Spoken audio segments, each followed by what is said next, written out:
ucheleweshwaji wa posho za kujikimu wakati wa safari, pesa kwa ajili ya usafi wa magari, pesa kwa ajili ya malipo ya muda wa ziada kazini, yani extra duty allowance. Chama cha madereva wa serikali mkoani Geita kimeeleza kukabiliwa na changamoto mbalimbali zinazokwamisha kutekeleza majukumu yao kwa ufanisi, ikiwemo ucheleweshwaji wa posho za kujikimu wanapokuwa safarini, ukosefu wa vitendea kazi na kutolipwa fedha za kazi za ziada.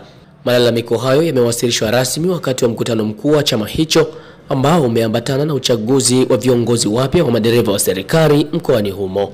Baadhi ya madereva ambao wamewakilisha kilio hicho akiwemo katibu wa madereva mkoani humo Filimoni Mugani, Chetu Singa na Justini Kimario wameeleza changamoto zinazowakabili kwenye kazi hiyo, ikiwemo kukosekana fedha za ukarabati wa magari kwa wakati. Katika kujibu malalamiko hayo, katibu tawala wa mkoa wa Geita Mohamed Gombati amesema ofisi yake imekuwa ikiwasisitiza viongozi wanaosafiri na madereva hao kuhakikisha wanaandaa makadirio ya safari au madokezo mapema ili fedha zitolewe kwa wakati.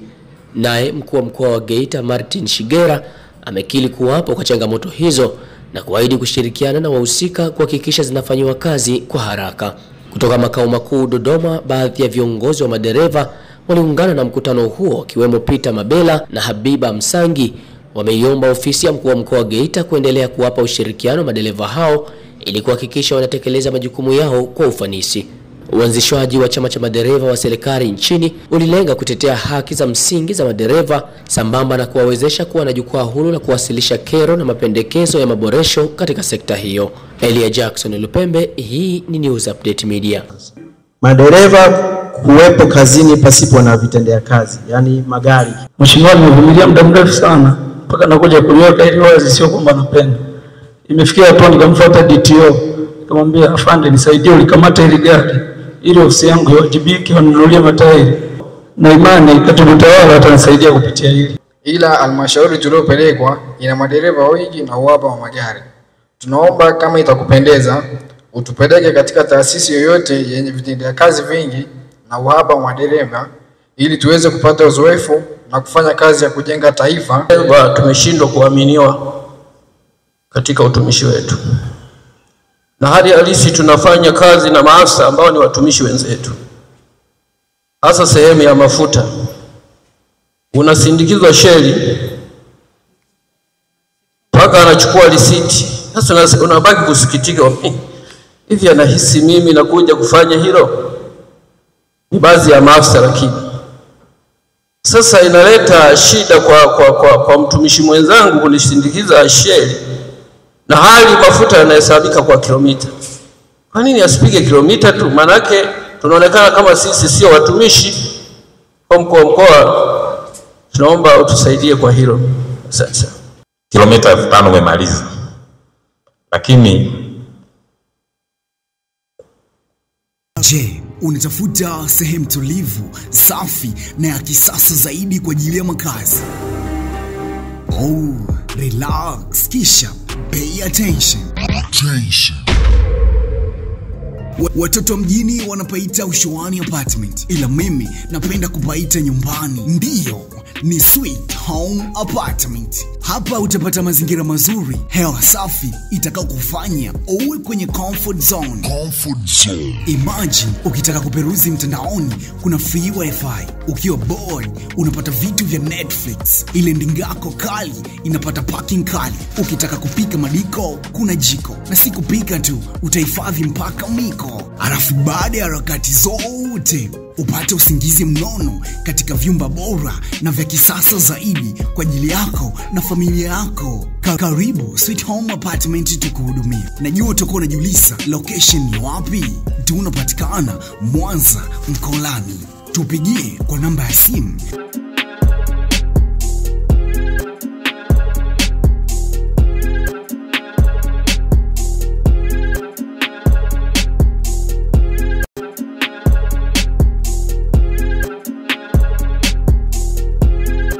unapeleka gari service, lina shida nyingine za matengenezo. Kwa wakati huo pengine budget ya ofisi hairuhusu.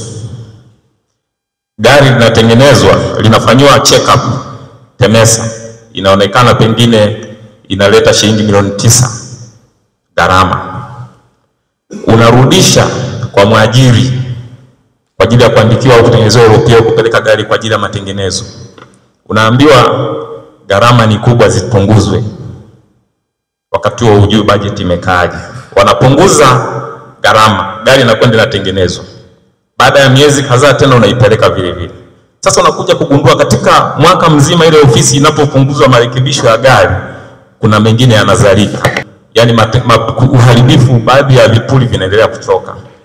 Ukija ukapeleka baada ya miezi 6 mwaka TEMESA, gari inadaiwa milioni 20-25. Unaambiwa paki gari. Lakini ukijua katika kumbukumbu hilo dereva atahukumiwa kwamba ni mharibifu wa magari, ila hawatakumbuka viporo vya mabadiliko ya vipuri. Sikupokea malalamiko, labda watu walivumilia, lakini hatukuwa na malalamiko ya mtu kucheleweshewa posho yake ya safari.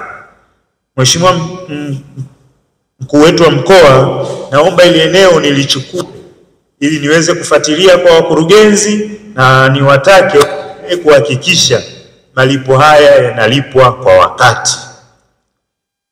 Mheshimiwa mkuu wa mkoa, eneo la pili, changamoto ya pili ni kutokulipwa fedha za malipo ya ziada. Hii changamoto tumeendelea kukabiliana nayo, lakini mheshimiwa, tuna zaidi ya bilioni 1 za fedha ya ziada.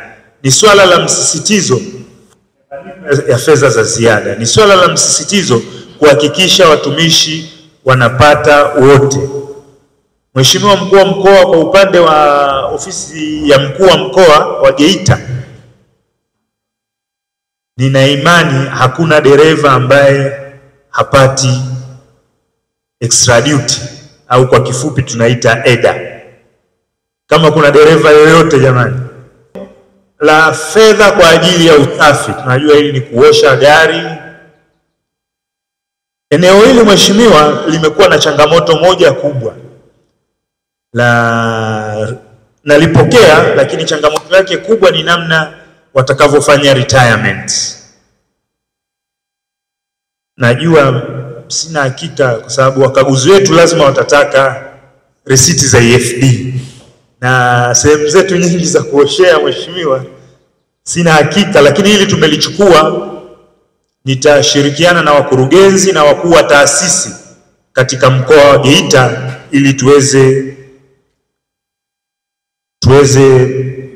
fedha hizi ziweze zinatengwa, kwa sababu tunatambua magari yetu yote ni masafi na hatujawahi kukuta magari machafu. Sasa ni ukiona hivyo, maana yake wanatumia posho ambazo walitakiwa wajiendeleze wao na familia zao. Mheshimiwa, kwenye changamoto ya vitendea kazi na upungufu wa vitendea kazi, tumeendelea kujitahidi na nimekuwa nikiwasihi kama dereva halmashauri yake haina gari, basi aje kutuona hapa ili tuweze kumhamishia katika taasisi nyingine ndani ya mkoa ama nje, tumuombee uhamisho wa ndani ya mkoa. Na mara ya mwisho changamoto niliyopokea ilikuwa ni halmashauri ya wilaya ya Geita, mtumishi ambaye mmoja, lakini mtumishi yule tumeshashughulikia na mheshimiwa mkuu wa mkoa tunamhamishia manispaa ya Geita ambao wana uhitaji wa dereva. Sisi zetu hizi hazizuiliwi wala sio kwamba zinamuongoza kwamba hawa usiwawekee 1 2 3. Ni decision tu ya viongozi kwenye ofisi husika, mnakubaliana. Safari bajeti hii mheshimiwa RC tunawanunulia maafisa tarafa pikipiki. Sawa? Sawa, zinanunuliwa.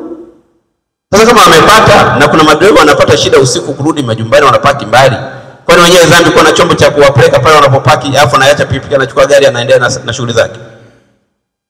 Watu ushirikiano uwe mzuri, uendelee kuwashika mkono vijana hawa. Ni kweli wana vilio vingi kama unavyoona, mengine hawakuyasema, lakini hilo la kuwekwa benchi, gari hamna, alafu mtu yuko pale zaidi ya miezi na dereva unajua tayari napozunguka ndio anapata kitu, tunawatesa kidogo. Serikali yetu inatufanyia mambo mazuri, inatujali, inatukumbuka sasa hivi Yote hayo yametokana na chama. Bila kuwa na chama, bila kuwa na umoja, nani angetusikiliza?